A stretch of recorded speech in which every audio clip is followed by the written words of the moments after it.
7 de la mañana con 1 minuto. Le agradecemos al doctor Francisco Plaza Bohórquez. Él es comisionado de salud del Colegio de Médicos del Guayas, expresidente de esta organización, experto en temas de salud. Con él vamos a conversar a comienzo de este año. Esperamos que Dios lo bendiga en este 2023, doctor. Gracias por estar aquí en Buenos Días, América. Lo hemos invitado, doctor, para arrancar el año conversando acerca de la pandemia del COVID-19. Parecería que el COVID-19 ya va a formar parte de nuestro paisaje. Sin embargo, han aparecido por allí ciertas subvariantes en los Estados Unidos, asimismo en Japón. Es llamativo observar en medios internacionales que China ha cambiado su política de COVID-0. Tenemos que preocuparnos a esta hora del año, doctor, del COVID-19, sobre todo luego de las festividades de Navidad y fin de año. Bienvenido, buenos días. Buenos días, licenciado Carlos Murrieta, y a todos quienes nos ven y nos escuchan por Radio América. Un placer poder ser entrevistado por usted. Efectivamente, como usted bien lo indica, tenemos que seguirnos preocupando, tenemos que mantener la guardia siempre en alto, porque la pandemia aún no se va. Es probable que recién a mediados de este año la Organización Mundial de la Salud declare el paso de pandemia a endemia. Hasta tanto, estamos sujetos a muchos riesgos. ¿Qué significa eso, doctor? Ese paso de pandemia a endemia. El paso de pandemia a endemia quiere decir que se queda a vivir el virus entre nosotros, ya no causando tanta muerte, ya no llenando los hospitales ni las emergencias, pero sí presentándose básicamente de una manera estacional y cobrando vidas incluso entre la población sensible y los mayores de 65 años, que es el segmento de la comunidad que hay que cuidar. Por lo tanto, aparte de las medidas de bioseguridad, el gobierno nacional tiene que terminar el esquema completo de vacunación, que son 4 dosis, las 2 de base y 2 más de refuerzo. El 83% de la población tiene el esquema básico de 2 dosis, solamente el 57% el primer refuerzo, tercera dosis, y a duras penas no más del 20% la cuarta dosis, que es la segunda dosis de refuerzo. Y lo que indica la norma internacional es que el 80% tienen que tener las 4 dosis y estamos lejos de ello. Principalmente el grupo sensible que ya les mencioné y los mayores de 60 o 65 doctor, años. Además de ello, con ese porcentaje, permítame la pregunta. Doctor, permítame la pregunta. Con esos porcentajes de vacunación, la letalidad del COVID-19 como tal y con la aparición de estas nuevas subvariantes, hay personas que se pueden morir por el hecho de no haberse vacunado, de no haber tenido las 3, 4 dosis que se recomiendan. Este tema, más bien, la gente debe crear conciencia. Es decir, alguien con 1 dosis, con 2 dosis, puede pasarla feo por padecer nuevamente el COVID-19. Claro, mientras menos reforzado tenga su sistema inmunológico, el riesgo es mayor. Y la gente sigue muriendo, principalmente los mayores de 65 años. Casualmente, la última semana epidemiológica arrojó 8 fallecidos solamente aquí en Guayaquil. Creo que el reporte que se espera para después de estas fiestas debe superar ampliamente este número. Por lo menos aquí en Guayaquil deben haber un reporte no menor de 20 personas. Ahora, aquí hay que diferenciar algo, licenciado Carlos Murrieta. Se están reportando pacientes muertos por COVID y otros pacientes fallecidos con COVID. Son 2 cosas diferentes. En el trasfondo del asunto es que el COVID en ambas columnas de análisis es el trasfondo del asunto. ¿Cuál es la diferencia? ¿Por COVID o con COVID? Es decir, aquel paciente que el médico dice, este paciente le dio COVID y murió por ello. Otro caso es, el paciente tenía insuficiencia renal, el paciente era un cardiópata, el paciente venía padeciendo desde mucho tiempo atrás de una enfermedad catastrófica como el cáncer. Entonces lo etiquetan como causa de muerte su enfermedad de fondo, pero también le dio COVID en los últimos días. Entonces el paciente le dicen que falleció con COVID, murió de cáncer al pulmón con COVID, murió de cáncer hepático con COVID. Es decir, los están etiquetando como causa de muerte por otras razones, pero en el fondo el COVID fue la gota de agua que derramó el vaso y le puso fin a la vida de ese paciente, que probablemente estaba grave, delicado, que podía vivir algunos días, semanas o meses más, solo Dios le sabe, pero como le dio el COVID, falleció. Entonces, esa es la diferencia entre un concepto y el otro. Oiga, doctor, ¿cómo convencer entonces al ecuatoriano este año para que se vaya a poner las dosis de refuerzo? Si ya hay muchos que pensamos, me incluyo, que estas vacunas nunca inmunizaron, porque uno igual se enfermó. Habemos personas que hemos tenido COVID 2, 3 ocasiones y habiéndonos hecho las pruebas de por medio. Y ya la gente cree que esto ya cayó en el negociado de que 3 dosis, 4 dosis, ya existe desconfianza, y no solamente aquí en el Ecuador, sino en el mundo. ¿Cómo convencerlos de que estas vacunas realmente sirven para evitar la enfermedad, o es más bien para reducir las posibilidades de que te mueras? Porque antes a uno lo vacunaban era para que no le dé. Bien, siempre se dijo que estas vacunas lo que disminuía era la letalidad. Más no la posibilidad de que usted se infecte o enferme nuevamente. Entonces, eso es lo que tiene que tener la gente claro, que la vacuna disminuye casi en un 70 u 80% la posibilidad de que usted se complique y vaya a dar un hospital, a una unidad UCI, o Dios no lo permita, el paciente se muera. Esa es la razón de la vacuna. No evita la infección. Nosotros podemos estar propensos a infectarnos varias veces. ¿Por qué? Porque el virus va mutando. Y la vacuna que se diseñó contra la variante Wuhan, que es la original, cambió, varió. Imagínense, ahorita se habla de 4.000 subvariantes, 400 especies, nuevas especies subvariantes o linajes de la variante original. Entonces, con cada variante cambia la estructura de la proteína spike, que es la parte infectante del virus. Entonces, fácilmente nos contaminamos, porque el diseño original, ese sí nos previene contra la variante original, pero no contra las nuevas variantes o linajes que van surgiendo. Oiga, doctor, sin embargo, a la larga, doctor, las formas graves de la enfermedad. Doctor, a la larga, ya viendo para atrás, ¿qué vacuna fue la más efectiva para prevenir la enfermedad o para evitar en mayor grado la letalidad? Porque hablaron de Pfizer, Sinovac, la Moderna, hubo un sinnúmero de vacunas. Y ahorita ya viendo para atrás, ¿cuál resultó la más efectiva? Las vacunas con tecnología RNA, comprobado, Pfizer y Moderna. Mire, actualmente hay una vacuna bivalente que protege contra la variante original y contra las variantes BA5 y sus sublinajes. Esa es la que probablemente se empiece a aplicar aquí en el país como quinta dosis. Pero ¿quiénes son los que más necesitan el esquema completo?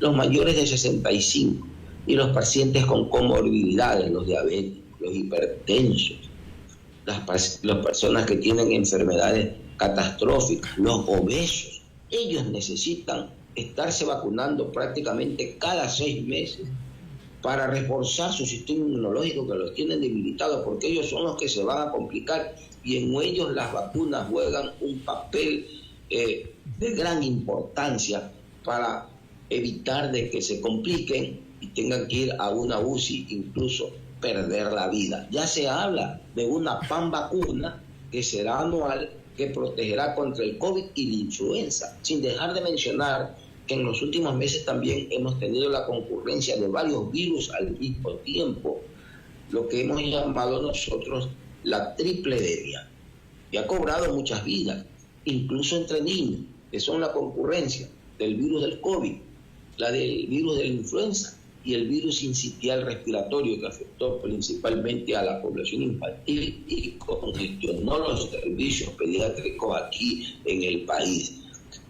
Así pues, vistas las cosas, mi querido ingeniero Carlos, hay que completar los esquemas básicos para mantener elevado nuestro sistema inmunológico, porque está comprobado que las defensas que generan las vacunas a los 6 meses ya bajan, disminuyen. Entonces hay que estar permanentemente reforzando el sistema inmunológico, en especial en quienes más los necesitan, como son los grupos de población que ya mencioné, sin descuidar lo que está sucediendo en China. Mire, China tenía la política de COVID-0 y comprobó al mundo que el mejor remedio contra el virus era el aislamiento total, y eso fue lo que salvó al Ecuador. Recuerde usted que allá por los meses de abril y mayo, junio y julio del año 2020, en que se calculan que aquí fallecieron no 37.000 personas como se denuncia oficialmente, aquí fallecieron más de 120.000 personas en el país. Lo que nos salvó fue el confinamiento, porque en esa época no habían las vacunas. Esa política la mantenía China, pero llegó un momento en que el pueblo no aguantó. Era la política de COVID-0 y tuvieron que aflojar las medidas. Y miren las consecuencias. En China se están muriendo 5.000 personas diariamente, porque están ellos viviendo lo que nosotros ya vivimos en el año 2020, con una población no inmunizada, que no le había dado el COVID, y con un déficit terrible de vacunación, porque ellos no alcanzaron a vacunar a toda su población. Oiga, doctor, mire usted, es un incendio. Ahora que menciona el tema del confinamiento, ¿ha sido entonces una medida idónea la que adoptó? Medida heroica y la que nos salvó. La medida que nos salvó el confinamiento. En esa época, cuando las buitres daban vuelta aquí en Guayaquil, los gallinazos alrededor de los hospitales, y se llevaban los cadáveres en camiones, hubieron la fosa común y gente que enterró a sus familiares en el patio de la casa.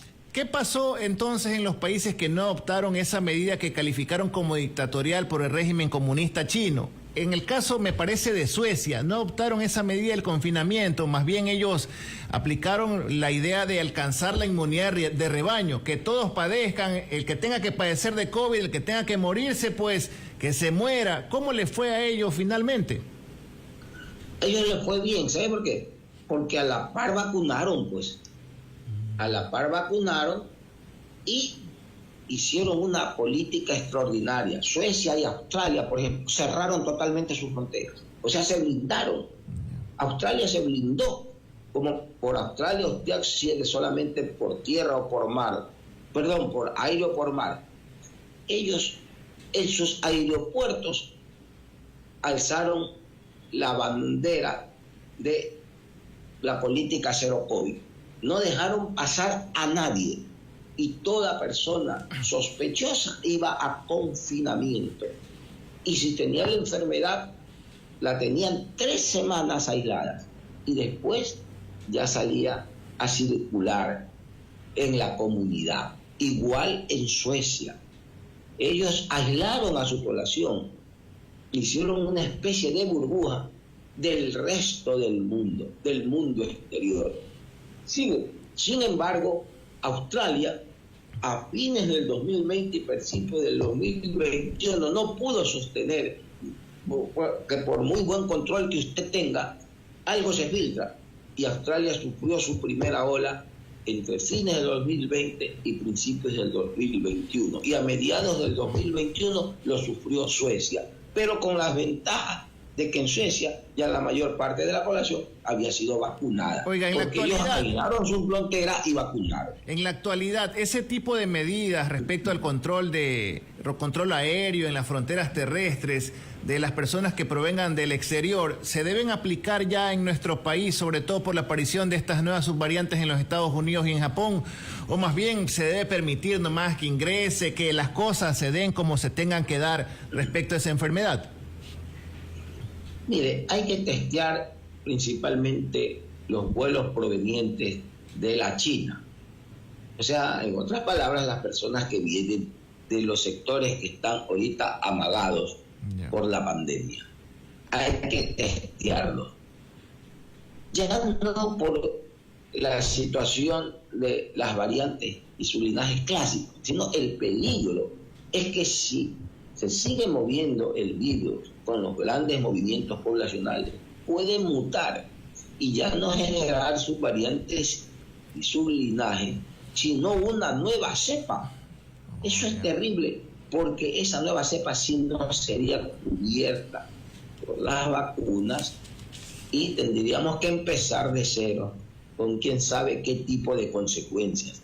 Por lo tanto, debe ser una norma internacional que tengo entendido la OMS la va a adoptar, que hay que testear todos los vuelos provenientes de la China para mantener un control sobre qué tipo de variantes es la predominante y qué tipo de mutaciones se van dando para ir tomando las medidas pertinentes. Oiga, doctor, China, ¿qué pasó en los países de África, doctor? Porque siempre se dijo que eran los países en donde menos se habían registrado índices de personas vacunadas y de allí aparecieron ciertas subvariantes también, de África. claro, en África la mortalidad ha sido muy elevada. Mire, se calcula, la Organización Mundial de la Salud hasta este momento reconoce más o menos unas 10 millones de personas que fallecieron durante la pandemia, pero eso hay que multiplicarlo por lo menos por 4. Esos países están tan mal, o sea, se calcula que esta pandemia le costará al mundo, cuando se haga el inventario definitivo, más o menos entre unos 30 o 40 personas fallecidas, porque todo lo que denuncian estos organismos internacionales y los organismos oficiales en salud de cada país no dejan de ser sino subregistros. Los países africanos llevan una vigilancia tan mal estructurada que ni siquiera saben qué cantidad de casos han tenido, ni cuántos muertos o personas han fallecido por la pandemia. En el África subsahariana, por ejemplo, no existe ningún tipo de registro. Yo estaba el otro día revisando por el internet cuál es el registro de África subsahariana de muertos por el COVID. No tienen. Haití tampoco tiene, porque son países caóticos, donde ya prácticamente no existen gobiernos. Existen grupos tribales, violentos y de delincuentes que son los que controlan zonas de las ciudades y del país y no llegan a ningún tipo de registro. De ahí la mortalidad ha sido elevada. Entonces, esa es una situación que en algún momento se podrá saber cuando se haga el inventario, pero por el momento, porque los mismos países no llevan el registro porque no tienen la capacidad de hacerlo, y peor aún si no han vacunado, la mortalidad de ellos se presupone es altísima. Oiga, doctor, finalmente, tal vez se puede recomendar un tratamiento en específico para los que sospechan tener COVID y no tienen tal vez los recursos para hacerse una prueba y determinarlo, porque usted mencionaba hace un rato la posibilidad de, o la existencia de casos de la tripledemia, que tengas influenza, COVID-19 y otra enfermedad adicional. ¿Se le puede recomendar un tratamiento en específico ya a estas alturas del partido o de ley tiene que hacerse una prueba para descartar o la recomendación es guardarse cuántos días? Mire, en países con protocolos de salud y planes y medidas certeras y precisas, como por ejemplo Europa y Estados Unidos, ellos testean permanentemente y hacen diagnóstico a cada minuto. Las personas pueden testearse incluso hasta en los Walmart y inmediatamente saber si tienen o no COVID. Cuando la persona es de grupos sensibles o de la tercera edad, ellos tienen protocolos que aquí al menos no los tenemos por no tener los recursos. Por ejemplo, en Estados Unidos, si una persona de la tercera edad se enferma, ya está protocolizado que en los 4 primeros días de haber hecho el diagnóstico tiene que tomar un medicamento que se llama Molnupiravir. ¿Qué hace el Molnupiravir? Disminuye la carga viral y evita que ese paciente obeso, hipertenso o el viejito como yo tenga que ir a dar a una emergencia porque disminuye la carga viral. Pero desgraciadamente el Molnupiravir aquí en Ecuador no existe porque cuesta $800 el tratamiento. Entonces, si aquí yo me enfermo, se enferma el diabético, el que tiene cáncer, dice, estoy con COVID, dale Molnupiravir para que no se complique. No hay Molnupiravir. Ahora, si el paciente ya se complicó, O sea, el paciente sensible, no hablamos de personas jóvenes con un TEC, porque a veces es muy siente que han tenido COVID. Entonces, en ellos usan anticuerpos monoclonales. Ya lo ingresan a un sistema de hospitalización nivel 1, es decir, no va a una UCI, ni siquiera a cuidados intermedios, sino al cuarto, a un área hospitalaria, donde le aplican el anticuerpo monoclonal para evitar de que siga evolucionando la infección hasta que el paciente se agrave o vaya a UCI. Ese protocolo de anticuerpos monoclonales que lo tienen los países, lógicamente, que poseen recursos, que tienen buenos planes de salud, tampoco lo tenemos aquí, porque un tratamiento de anticuerpos monoclonales vale $3,000. Entonces, allá, un paciente que se complique y se agrave y muera, es muy difícil. Aquí la gente sí se está muriendo, porque esos pacientes que les está dando COVID, que pertenecen a los grupos sensibles, que deberían tomar molnupiravir cuando se les hace el diagnóstico, aquí no tenemos molnupiravir porque es muy caro. Y peor, anticuerpos monoclonales.